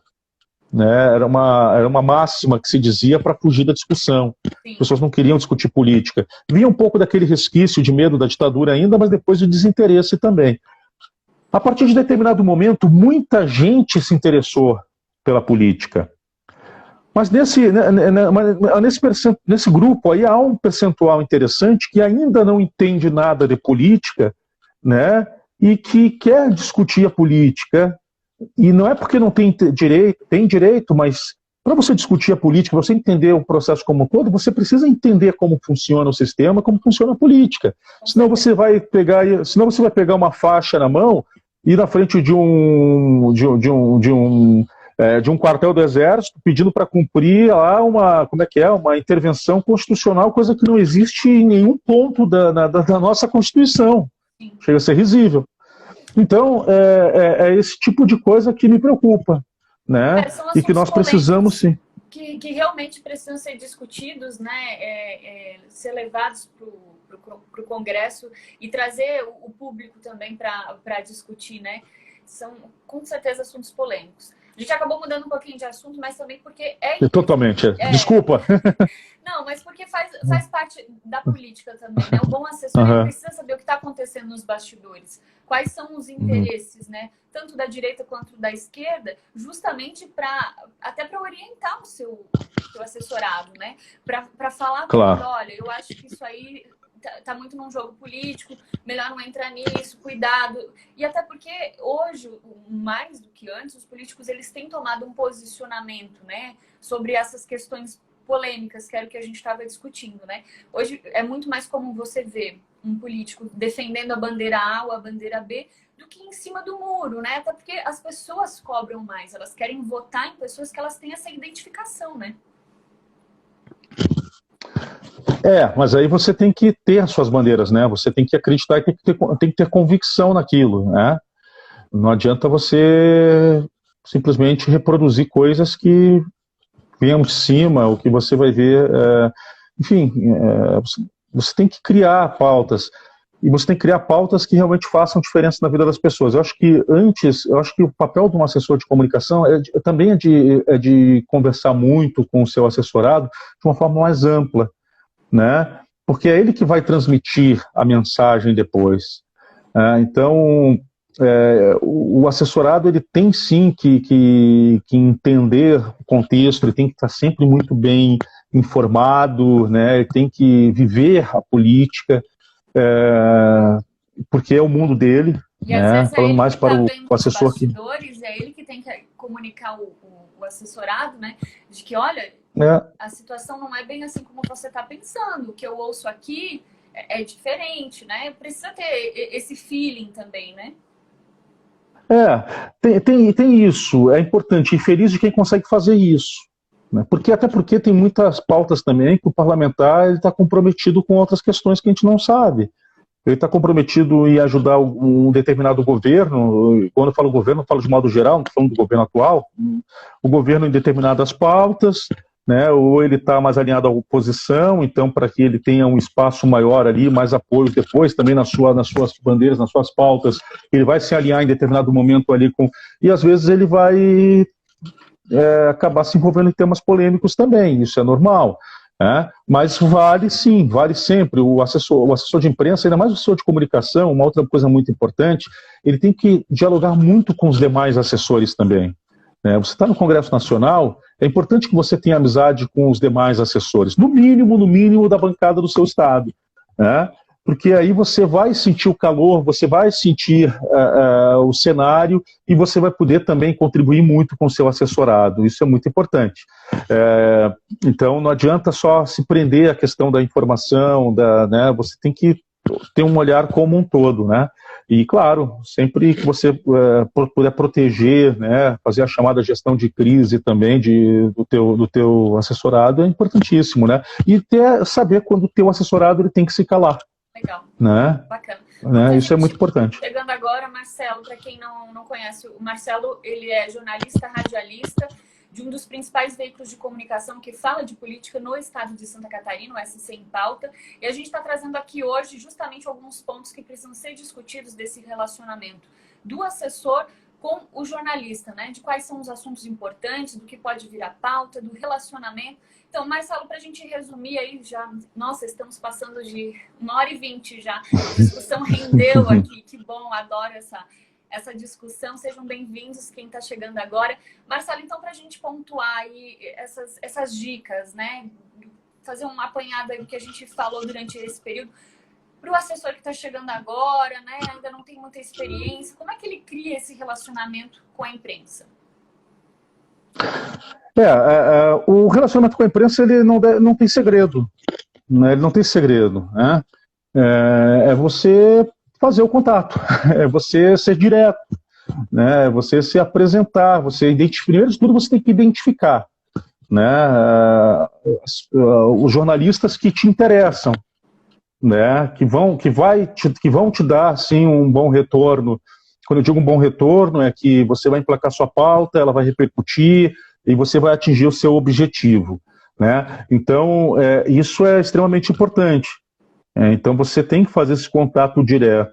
Eu só usando um exemplo bem rápido, sem querer me alongar, por exemplo, eu cobri muito Brasília, né? Eu cobri o impeachment da Dilma, cobri as denúncias contra o Temer, e ia lá também para cobrir pautas catarinenses também. E eu fiz algumas amizades, por exemplo, em alguns veículos de comunicação, né, de abrangência nacional, com alguns jornalistas, com alguns colegas que eu mantenho contato, porque quando eu vou a Brasília, eu aprendo muito com esses colegas, né? E eu em determinado momento, eu criava coragem lá e, olha, prazer, acompanho teu trabalho, faço trabalho assim, será que a gente pode trocar contato e tal? E eu fiz muitos contatos bacanas. Eu acho que tem que perder esse medo, tem que quebrar esse gelo, né? E aqui no estado também, por exemplo, aí em Brasília, onde que as pessoas estão nos acompanhando, tem que sim chegar, o assessor tem que quebrar esse gelo, tem que chegar no profissional de imprensa, até porque o profissional também precisa do assessor. Com certeza. Né? Não é só o assessor que precisa, não é uma via de mão única. É o assessor, né? É uma via de mão dupla. Né? Que é aquilo que a gente estava falando dos bastidores, né? Ele é a sua fonte, né? Claro que por exemplo, pelo menos no meu caso, eu não fico só nos assessores, eu ampliei o meu leque de fontes, entende? Mas eu tenho maior estima e maior respeito pelo trabalho dos assessores de imprensa, né? Eles, para mim, eles são muito importantes também, contribuem muito com o meu trabalho, né? Então, é uma via de mão dupla. Não é uma via de mão única só, não é só o assessor que precisa do colunista, do jornalista, né? E coitado do jornalista que entende ao contrário, né? Porque nós precisamos muitas vezes dos assessores. Exatamente. Então é isso, fazer o contato, fazer aquela primeira abordagem, se apresentar, se colocar à disposição o assessorado, né? E aí começar a criar uma relação, né, com o colunista. Entender principalmente, né, a forma com que o colunista trabalha, né, até para não estar oferecendo, por exemplo, uma pauta de um assunto que não seja relevante, né, tá poupando esse tempo, porque como você bem colocou, todo mundo está com pressa e todo mundo precisa otimizar esse tempo, né. Uma questão que eu acho legal até para os assessores, como você bem colocou, esse relacionamento de conhecer quem são os outros assessorados, né, principalmente os assessores dos deputados federais. Quem está assessorando um vereador, por exemplo, né, ele precisa ter esse contato, porque muitas vezes o vereador vem para Brasília e ele acaba não conseguindo acompanhar a agenda. Então, quem que é a ponte dele em Brasília? É o assessor do deputado que está aqui, né? O deputado que ajuda ele, que representa ele. Precisa haver essa comunicação justamente para fazer pautas conjuntas, né? De interesse do município e também do deputado. Muito bem colocado. Muitas vezes o vereador não tem condição de levar. As câmaras não têm condição de bancar, por exemplo, a ida também do assessor. Algumas vezes tem, outras não. Né? Então o assessor precisa ter esse contato em Brasília, né, com os demais assessores, para que possa fazer uma imagem, né, para que possa ter buscar uma informação, ou seja, né, para que ele possa ter aquele material. Então, por isso que eu digo, não há nada, no jornalismo não há nada melhor do que o relacionamento. Quando você cria um bom relacionamento com as pessoas, você só tem a ganhar.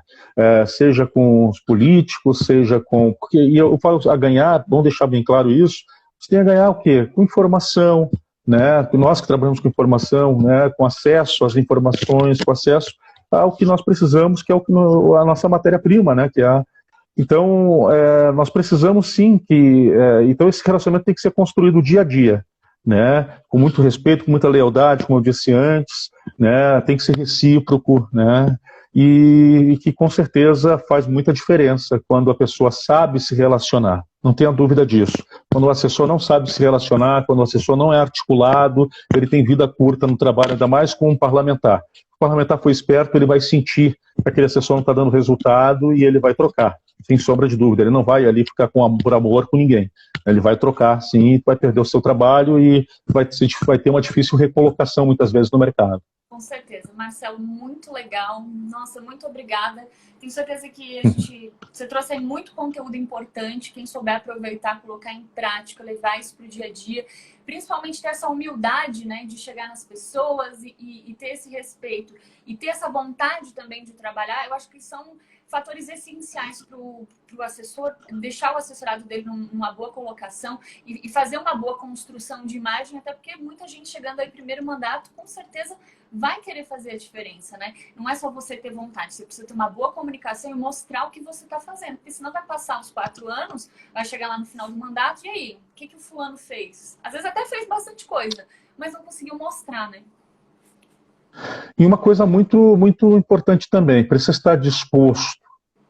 Porque quando você vai trabalhar com parlamentar, e você sabe bem disso, você é um profissional experiente, é claro que o assessor ele é um trabalhador normal, que ele precisa ter família, tem vida, ele precisa ter os seus momentos de lazer, de descanso, mas ele tem que entender que a vida dele vai ser muito mais difícil e corrida do que de uma outra pessoa, de um outro trabalho, de uma outra atividade, né? Porque muitas vezes, porque o político não para, o político faz de domingo a domingo, 24 horas por dia, está fazendo política, né? E ele precisa muitas vezes do assessor ali junto com ele, viajando com ele, indo a eventos e tal. Então a pessoa também tem que estar muito disposta a saber disso também, né? Não adianta chegar lá depois pensar que, não, eu vou lá cumprir meu horário e vou embora. Nem sempre é assim, né? Você vai passar muitas e muitas horas trabalhando, muitas e muitas horas viajando, né? Eu sei porque eu conheço um número enorme de assessores e quase todos passam pela mesma realidade. E você, claro que você muitas vezes tem o plano de tal que vai ficar em Brasília, o outro vai ficar na base dele lá, né? Mas mesmo assim, os dois vão trabalhar muito, sempre, né? Então, é preciso também disposição. Disposição para isso. Às 8 da manhã e terminar às 6 da tarde não existe dentro do ambiente da comunicação, não só da assessoria, né? Do ambiente da comunicação de uma maneira geral. Como um todo. Como um todo. Realmente. Marcelo, agradeço a participação, muito obrigada aí por ter trazido tanto conhecimento para a gente, um pouco da sua experiência, ter aberto esse diálogo. Acho muito bacana essa conversa, a gente poder trocar essa experiência, né, de quem está de um lado do balcão, a gente brinca, né, de um lado do balcão, do outro lado do balcão, mas é sempre essa via de mão dupla e que quando ambos cooperam, a gente tem uma comunicação de qualidade, né? Olha, Kathleen, o que eu trouxe aqui foi vivência, né? Eu só tenho a agradecer a você, fiquei muito contente com o seu convite, agradeço. Parabenizo a você, porque você está dando para as pessoas que acreditam no seu trabalho também, né? E para as pessoas em geral, porque você está sendo muito generosa, você está dando isso para as pessoas também que ainda não estão investindo no seu trabalho, a possibilidade de buscar conhecimento, de buscar uma informação diferente, e parabéns pela sua iniciativa muito bacana, né? Muito bacana mesmo. Pretendo, assim, que eu tenho uma vida bastante corrida, mas sempre que eu tiver um tempinho, eu pretendo assistir outros programas teus também, com outros colegas aí também. Mas o que eu quero dizer é que o que eu trouxe aqui foram vivências minhas, né? Não sei até que ponto eu consigo contribuir com as pessoas, porque cada um tem uma vivência diferente, e eu não quis entrar muito numa questão técnica, porque talvez não viesse ao caso. Eu acho que se eu falo de uma forma mais simplória, assim, talvez seja para uma melhor absorção assim, da informação, para a pessoa absorver melhor, ou ter uma ideia mais prática da coisa. Mas, enfim, o que eu trouxe foi minha vivência, né? Então, espero ter contribuído de alguma forma, né? Desculpa qualquer coisa, falo demais, né? Mas só tenho a agradecer. Um benefício que todos nós jornalistas temos. É verdade, é verdade. Então, eu só tenho a agradecer, né, ao espaço, ao convite, ao carinho, né, e dizer que você é uma grande profissional, né? Bastante jovem, mas bastante atuante, com um ótimo currículo. Então, que bom que você está aí também dando para as pessoas também um pouco do seu conhecimento. E eu, com certeza, tive a oportunidade, participando, de aprender também, né, de contribuir. É uma troca. né? É uma troca. Isso aqui foi o que nós fizemos, foi uma troca. Então, muito legal. Fiquei muito feliz. Só tenho a agradecer a você e a todos que nos acompanharam. Que bacana. Agradeço suas palavras também, Marcelo. Eu brinquei hoje, inclusive, uma pessoa perguntou para mim, né? A gente está lançando um curso de comunicação, rede eleitoral, justamente para as pessoas que estão começando agora, né? Assessores, políticos, que não sabem como começar. Legal. Eu e a diretora de arte, a Samira Harger, então a gente quer mostrar justamente esses passos iniciais, de onde você busca, como você faz. Aí hoje alguém me perguntou, por que você está lançando esse curso? Eu falei, porque quando eu comecei, eu queria que alguém tivesse me pego na mão e dito, olha, vem por esse caminho, sabe? Faz assim, cria esse relacionamento. Ninguém me explicou como que era. E essas coisas a universidade, ela não mostra, ela não fala. A gente só vai aprender na prática, no dia a dia. Só que as coisas estão tão aceleradas que se você não tiver uma orientação inicial, você pode se perder pelo caminho e não dá mais tempo de voltar, né? Pode ser um prejuízo muito grande, tanto para você quanto para o seu assessorado. É que a teoria nem sempre segue a velocidade dos acontecimentos, dos fatos, né? Do dia a dia. Né? Então eu acho bem importante isso, porque você está dando às pessoas as pessoas estão pegando um atalho contigo, né? Pela vivência que você já teve aí em Brasília, São Paulo, enfim, você está dando um atalho para as pessoas. Olha aqui, tem um caminho mais fácil aqui, você não precisa bater cabeça ali, porque você pode seguir um caminho mais fácil aqui, né? E eu acho que esse seu curso vai mais prático, esse seu curso vai contribuir muito com muita gente. Eu acho que os profissionais aí de assessoria de comunicação e tudo mais precisam sim se capacitar, continuar se capacitando. A capacitação não termina na graduação, né, ou nem na pós, ela é constante, e eu acho que você dá uma grande oportunidade para as pessoas terem absorverem esse conhecimento através de uma vivência sua.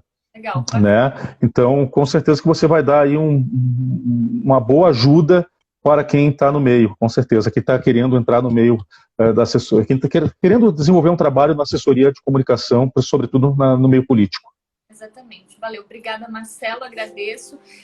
Avisando o pessoal aí de casa que na próxima quinta-feira nós teremos um convidado especial também, um deputado estadual. Não vou falar o nome ainda porque ele está confirmando a agenda, mas provavelmente já está confirmado. E na outra quinta-feira nós teremos a participação de um assessor de comunicação já muito experiente também, que trabalha há 8 anos no Congresso, mas que está muito próximo aí das bases, dos vereadores e também dos prefeitos.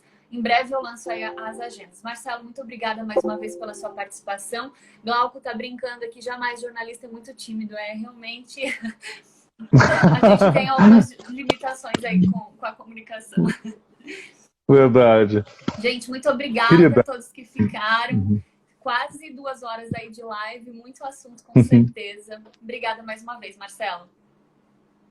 Obrigado a você, obrigado a todos que nos acompanharam, né? Mais uma vez, desculpa aí, falo demais, mas foi uma alegria enorme participar desse espaço aí com você, Catherine.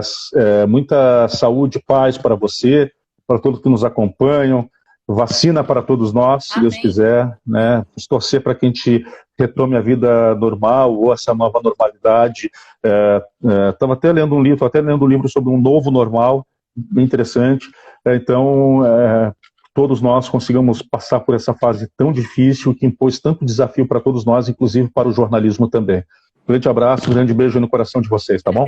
Obrigado. Mais empatia e mais paciência para todos nós também, para tratar esses assuntos polêmicos aí com mais tranquilidade, não tão eufóricos, né? Valeu. Verdade, Até verdade. Mais. Um beijo, boa noite a todos, obrigada pela companhia. Beijo.